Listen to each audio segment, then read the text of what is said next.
आज का share analysis है आईसीआईसीआई लोम्बार्ड जनरल इंश्योरेंस का, जिसको हम लोग आईसीआईसीआई जीआई के नाम से भी जानते हैं। तो इस पे एनालिसिस होगी। एनालिसिस इस पे इसलिए होगा क्योंकि इसका रिजल्ट आ चुका है। एक बार मैं आपको वो रिजल्ट भी दिखा देता हूँ, क्या आया है, कैसे आया है, मतलब ये कब आया है। तो वो इसका जो रिजल्ट आया है, मार्च क्वार्टर का जो रिजल्ट आया, वो आया है ट्यूसडे 16 अप्रैल 24 को आया है। आज वैसे 18 है। तो 2 दिन पहले ये आया रिजल्ट, और हम लोग इस पे डिटेल चर्चा करेंगे कि यहाँ पे बाई सेल होल्ड में क्या अपॉर्चुनिटी बन रही है। सबसे पहले इसका न्यूज़ एक बार देख लेते हैं कि न्यूज़ में क्या है। तो हेडलाइंस में ये कहा जा रहा है कि रॉयटर्स की तरफ से 5 घंटे पहले अभी आई है कि India's ICICI Lombard hits record high as quarterly profit jumps. ठीक है, तो इसका प्रॉफिट जो है वो जंप हुआ है, यानी कि अब इसका जो रिजल्ट है वो कहीं न कहीं अच्छा आया है। 7 घंटे पहले एमटी न्यूज़ वायर से बताया कि ICICI Lombard general insurance net profit climbs in physical Q4। ठीक है, तो मार्च क्वार्टर में इसका नेट प्रॉफिट जो है ऊपर चढ़ा है। ऐसे ही रॉयटर्स ने 19 घंटे पहले बताया कि ICICI Lombard general insurance Q4 PAT यानी profit after tax 5.20 billion rupees. तो ऑफ कोर्स कहीं न कहीं इसका फाइनेंशियल रिजल्ट अच्छा आया है, और इसने मार्केट को क्या कितना सरप्राइज़ किया है वो भी एक बार देख लेते हैं।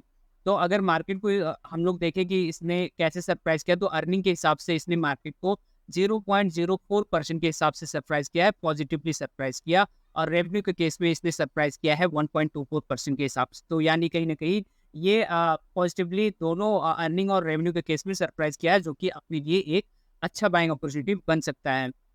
तो चलिए, अब हम लोग जो अपने 3 पैरामीटर्स पे यहाँ पे चेक करते थे, पहले टेक्निकल देखते थे, फिर फंडामेंटल देखते थे, फिर हम लोग देखते थे कि एफआईआई, डीआई डेटा क्या कह रही है, क्या कर रही है।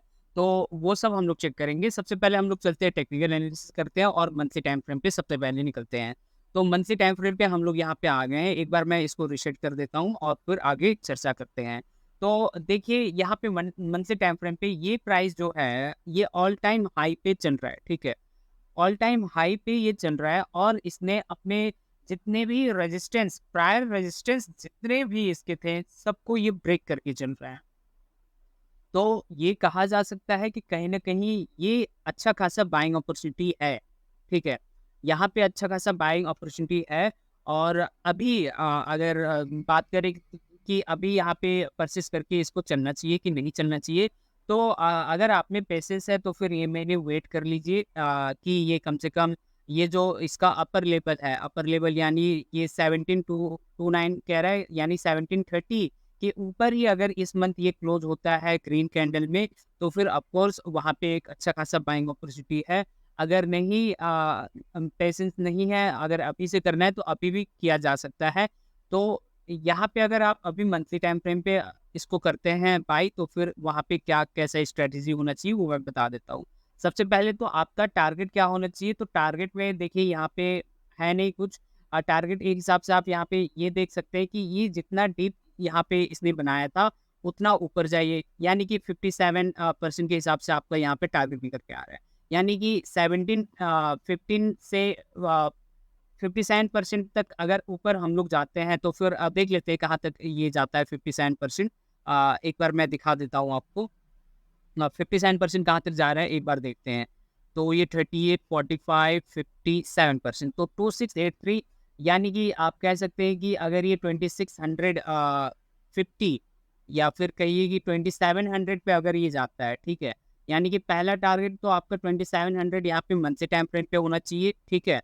2700 आपका मंथली टाइम फ्रेम पे पहला टारगेट। अगर वो पसंद नहीं आता है, तो फिर आप यहाँ पे 10 ईएमए को, जो कि मंथली टाइम फ्रेम पे है, उसको राइट कर सकते हैं। जो ब्लू लाइन आपको दिख रहा है, ये 10 ईएमए है। इसके ऊपर जब तक क्लोज ना हो तब तक आप इसको राइट करिए मंथली टाइम फ्रेम पे, और जब इसके नीचे क्लोज हो जाए तो वहाँ से एग्जिट करना बनता है। अब यहाँ पे देख लेते हैं कि अपना स्टॉप लॉस क्या होना चाहिए। तो स्टॉप लॉस मेरे ख्याल से आपको जो रखना चाहिए यहाँ पे, वो रखना चाहिए कम से कम 1380, यानी 1400 का आप जो है यहाँ पे अपना स्टॉप लॉस रख के चलेंगे मंथली टाइम फ्रेम के हिसाब से। ये करने के बाद अब हम लोग चलते हैं वीकली टाइम फ्रेम पे, और वहाँ पे भी एक हिसाब से चर्चा यहाँ पे कर लेते हैं। तो वीकली टाइम फ्रेम पे चर्चा करते हैं। पहले ड्राइंग को इरेज कर देते हैं, इसको एक बार सेटिंग कर लेते हैं, और फिर यहाँ पे डिस्कस फिर से करते हैं।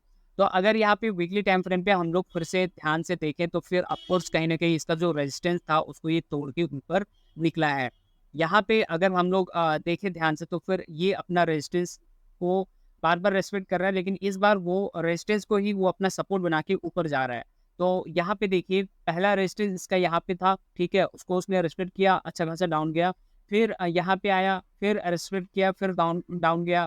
फिर यहाँ पे आया, फिर रेस्पेक्ट किया, फिर डाउन गया, और काफ़ी ज़्यादा ये डाउन जाने के बाद फिर से ये छलांग लगाता है, ऊपर जाता है, और इस बार ये डाउन नहीं जाता, इस बार वो ऊपर जाता है, और ऊपर ही जाके ये वहाँ पे उसी रेजिस्टेंस को ये क्या कर रहा है, 1620 जो था, उस लेवल को ये एज ए सपोर्ट अप मान के चल रहा है। और मैं आपको यहाँ पे बता दूँ वीकली टाइम फ्रेम पे कि इसका जो रिजल्ट अपना आया था, ठीक है? इसका क्योंकि 16 को इसका रिजल्ट आया है, तो फिर रिजल्ट आते ही यहाँ पे क्या हुआ है, इसने पॉजिटिवली ठीक है, ऊपर प्राइस ये गया है इसका, और रिजल्ट भी इसका पॉजिटिव है, मार्केट को भी पॉजिटिव सरप्राइज़ किया है। तो ऑफ कोर्स यहाँ पे एक अच्छा खासा बाइंग पॉइंट आपके पास है, ठीक है?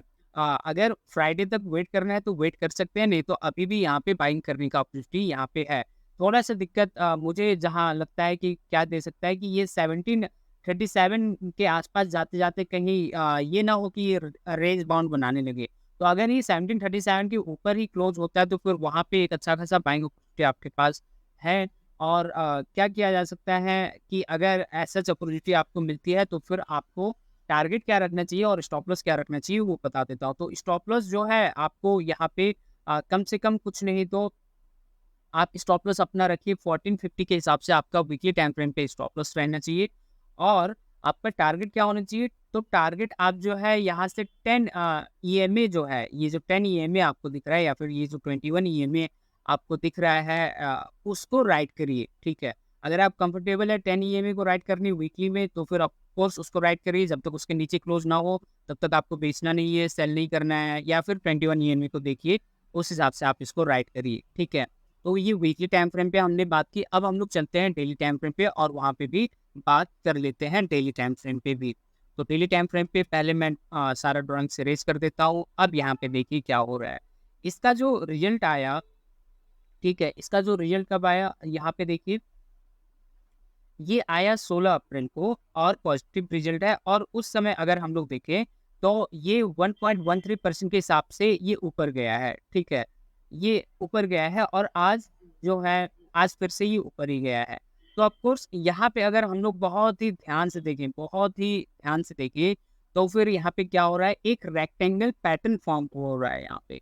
एक रेक्टेंगल पैटर्न यहाँ पे फ़ॉर्म हो रहा है। मैं अभी आपको अच्छे से यहाँ पे दिखा देता हूँ।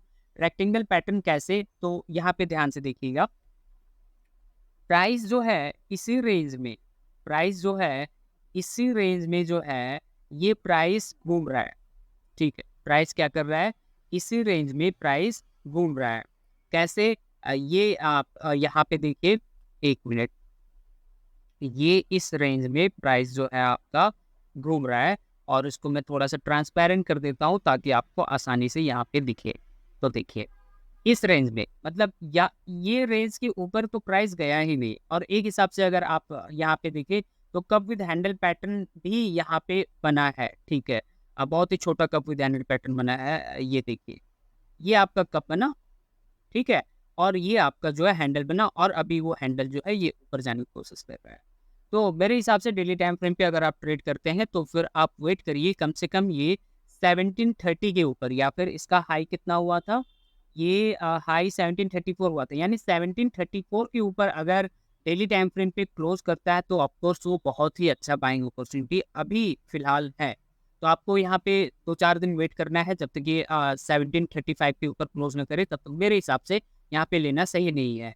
बाकी आपकी मर्जी। तो अगर उस हिसाब से आप अगर इसको बाई करते हैं, तो फिर वहाँ पे स्टॉप लॉस और अपना टारगेट क्या होना चाहिए वो बता देता हूँ। तो उस हिसाब से आपका जो स्टॉप लॉस होना चाहिए वहाँ पे, तो स्टॉप लॉस आपको कम से कम 1500 आपको वहाँ पे स्टॉप लॉस अपना रख के चलना चाहिए। ये आपका स्टॉप लॉस होना चाहिए। या फिर बहुत ज़्यादा एग्रेसिव हैं आप जो है, तो फिर आप जो है अपने स्टॉप लॉस 1600 के पास भी रख के चल सकते हैं। 1500 बहुत ही ज़्यादा कंजर्वेटिव के लिए, और 1600 एग्रेसिव ट्रेडर्स के लिए। तो उस हिसाब से अब आपका टारगेट क्या होना चाहिए, तो टारगेट में आप जो है, ये जो रेड लाइन दिख रहा है जो कि 50 एसएमए है, उसको राइट करिए, ठीक है? जब तक इसके नीचे क्लोज ना करे, तब तक आप इसको राइट करते जाइए। आप यहाँ पे सेल मत करिएगा, अगर इसके नीचे क्लोज करते तो फिर सेल कर दीजिए।